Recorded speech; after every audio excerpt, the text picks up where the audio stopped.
Bob Weeks along with Jason Logan, and day one almost in the books here with some heavy rain from Mother Nature to finish things off. But not surprisingly, Jason, a lot of red numbers on that leaderboard, highlighted by a 62 by Scott Piercy.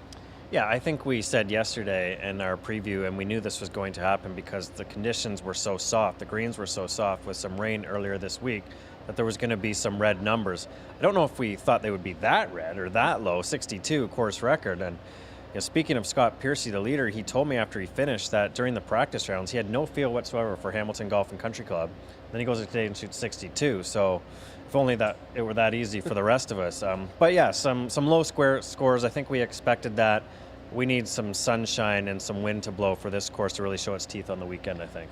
Some debate over the course record. The club claims it's 63, although there was a 62 by Warren Sy in the Ontario Amateur back here. So at the very least, Scott Piercy has a share of the course record. Some of the other big names that we thought might be up at the top, though, not faring so well. Well, I think the biggest surprise would be Jim Furyk, a style, of course, that suits his game, goes out and only shoots even par, so he's 8 off the lead. I think you would have liked to have seen him take advantage of the soft conditions and post a low number.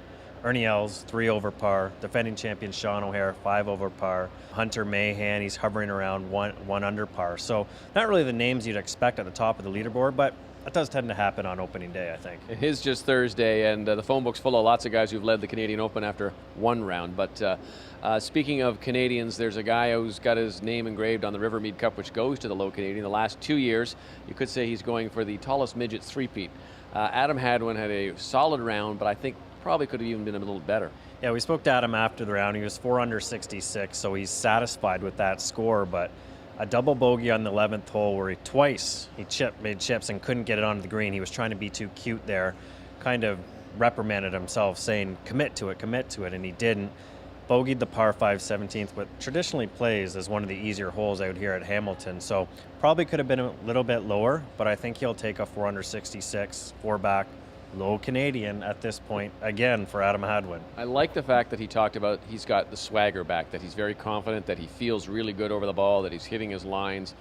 So if he can clean up some of those chips, as you said, some of the loose shots, and he could be just like last year, and perhaps not only going for contention for the Rivermead, but also the bigger trophy as we come into Sunday. Some of the other Canadians, a mixed day and some surprises and some good rounds, and overall, not too bad. Not too bad. David Hearn goes out early and shoots a 2 under, and I think he was very happy with that round. I spoke to his coach, Ralph Bauer, right on the course. He talked about how much better David's putting is over the last couple of years, and I think that's why you see him really establish himself as a PGA Tour regular now. Albin Choi, an amateur, gets it in 2 under par. Very impressive stuff. Brad Fritsch, the web.com player, out there in 2 under par. And a mention of Graham Dillette, who goes out and bogeys his first 3 holes, and in the end shoots a 1 under 69. So that's a pretty good bounce back for one of the guys we expect to be challenging for that Low Canadian. Birdied, I think, 4 of the last 6 holes or so. Mike Weir, not too bad, all things relatively speaking, 2 over par.